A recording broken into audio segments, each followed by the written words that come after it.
New York City. This global financial hub is one of the easiest places in the world to do your banking, with branches seemingly on every street. The future, however, may look very different. We're much more like a technology company that's providing banking services. Josh Raish is a tech disruptor who calls the traditional banking business model outdated. He hopes to build a sprawling financial empire far above the city streets, way up in the cloud. His app, called Simple, offers banking services without a physical bank. Raish says because of low overhead, he can serve customers better. We don't profit from overdraft fees. We don't profit from penalty fees, so we don't have them. And the reason why we can do that is we don't invest in this really expensive real estate in the middle of Manhattan. He hopes to revolutionize banking the way Netflix transformed video rentals. Simple consists mainly of an app and a piece of plastic. So the debit card that you have that's connected to your Simple account, it's actually a Simple credit card. Simple Visa card. Consumers use the card to make purchases in stores and get instant notifications of those purchases on their mobile phones. We see it's popped up there. And it's included a tip calculation for me because it knows that I usually tip when I'm buying food. That'll be good news for him. Yep.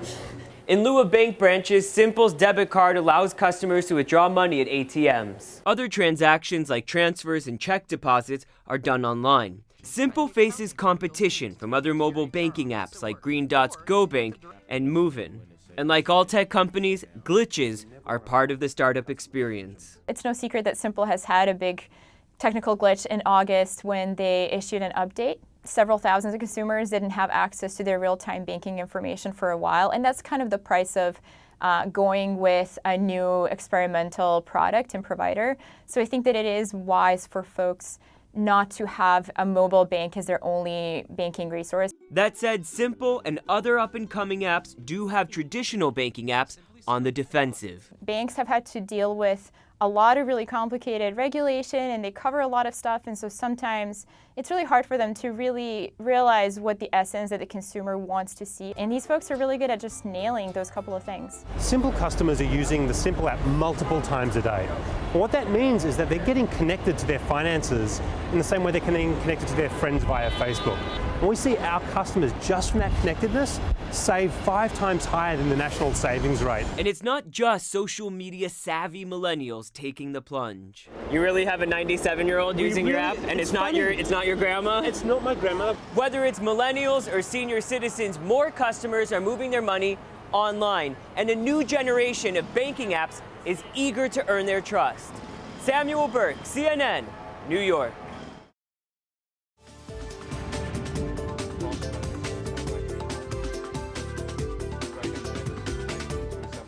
Un avión cada 2 minutos.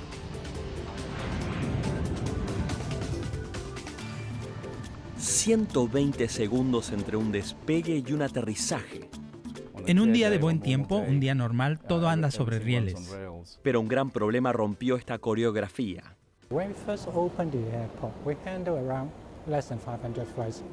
Cuando abrimos el aeropuerto hace 15 años manejábamos menos de 500 vuelos diarios. Ahora son más de 1000 por día. Quiero decir que no tenemos margen de error. Ante semejante crecimiento, esta es la respuesta.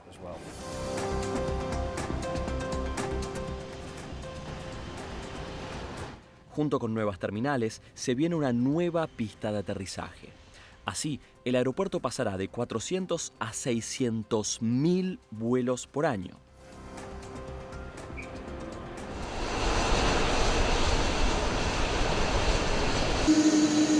Como comparación, la terminal de San Pablo en Brasil maneja alrededor de la mitad del tráfico, no llega a los 300.000 vuelos anuales.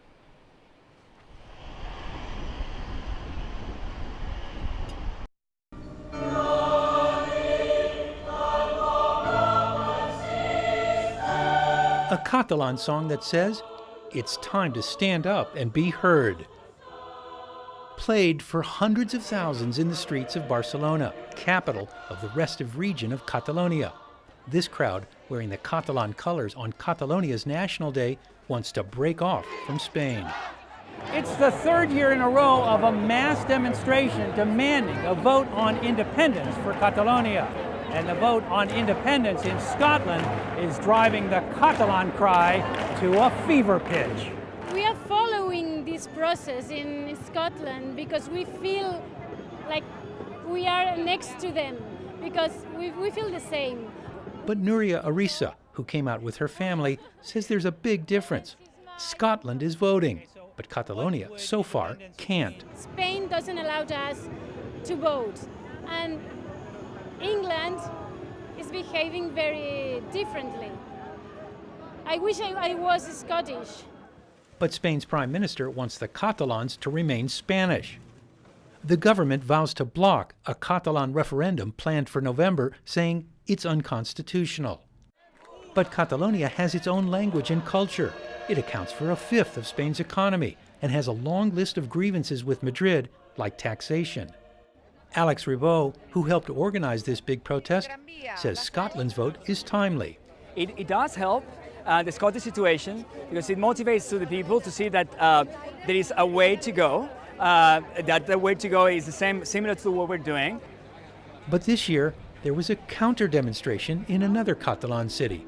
Although smaller, it shows not all Catalans want independence. We want to be part of Spain because we are part of Spain. So there is a big difference with Scotland, for example, because Scotland and England are different countries, but Spain is one single country with different parts. That's not how the crowd in Barcelona sees it. They proudly sing other popular Catalan songs, with many predicting even more strident tones this autumn between Spain and Catalonia. Al Goodman, CNN, Barcelona, Spain. De nuevo tensión en una de las fronteras más volátiles del Medio Oriente, la actual entre Siria e Israel. A diferencia de unos 7 ataques similares en los 2 años pasados, esta habría sido la primera vez en que el presunto bombardeo israelí habría sido no de noche, sino durante las horas del día. Según los medios de comunicación gubernamentales sirios, los objetivos habrían sido civiles en la zona del aeropuerto internacional de Damasco y en el área de Dimas, cercana al Líbano. No habría habido víctimas. Dicen que sus fuerzas antiaéreas abrieron fuego contra los aviones atacantes. De su parte, fuentes de la oposición siria aseguran que hubo una decena de grandes explosiones y que entre los objetivos bombardeados había almacenes de armas. Y, como en el pasado, Israel ni niega ni confirma la información. Junto a esto, su primer ministro, Benjamin Netanyahu, quien asegura no estar interesado en un conflicto, dice a la vez no poder permitir que el movimiento libanés Hezbollah, con el cual en el pasado su país mantuvo varias guerras, se pueda hacer con armas sofisticadas que reciban de Siria y que amenacen su seguridad. Analistas creen que para Netanyahu el objetivo de los ataques de sus fuerzas aéreas, estas son imágenes de archivo, habría sido precisamente impedir un presunto suministro de armas a Hezbollah. Ahora, aunque en Damasco se hable de una agresión flagrante a su país, no se piensa que vaya a haber una reacción militar inmediata siria contra Israel. No querrían abrir un nuevo frente de lucha en medio de su propia guerra civil. En el régimen de Bashar el-Assad culpan a Israel de querer así apoyar, alentar a los grupos rebeldes sirios como ISIS o aquellos relacionados con Al-Qaeda, algo que es rechazado por los israelíes. José Levi, CNN, Jerusalén. Todos somos héroes. Champion Fighter Hero Award, Cindy and David Martinez.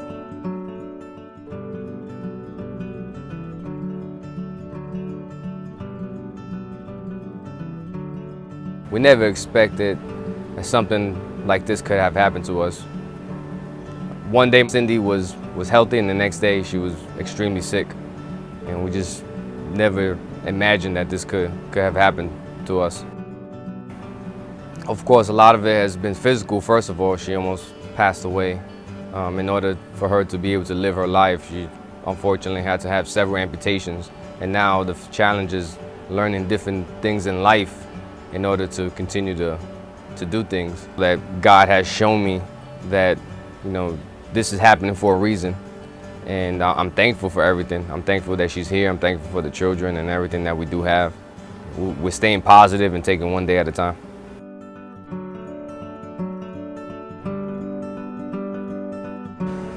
The most challenging has been so many things happening at one time.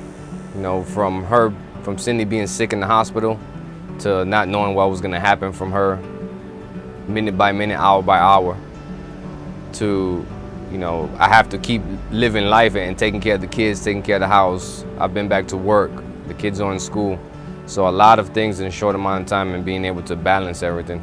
Unique about them is that they were both in the Marine Corps, and that was one of the things that stood out with David is when I first met him, is that they were both in the Marine Corps, so they had prior service. And Cindy's spirits are always up. She's wanting to get through the physical therapy and get back to her children.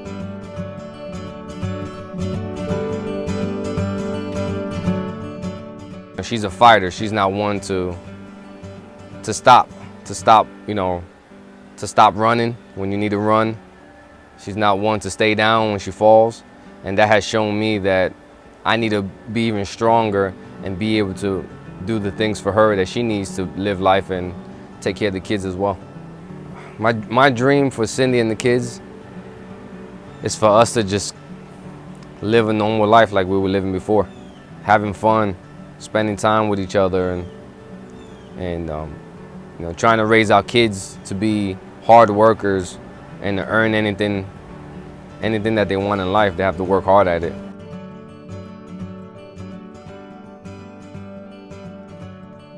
And it's a pleasure knowing that people have seen our story and have nominated us for this award. And again, it's an honor.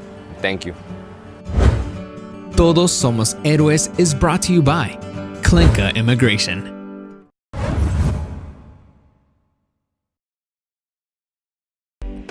Belleza con seguridad. Beauty with confidence. En ese evento especial lucirás como una estrella. Bella Image te lo hará realidad.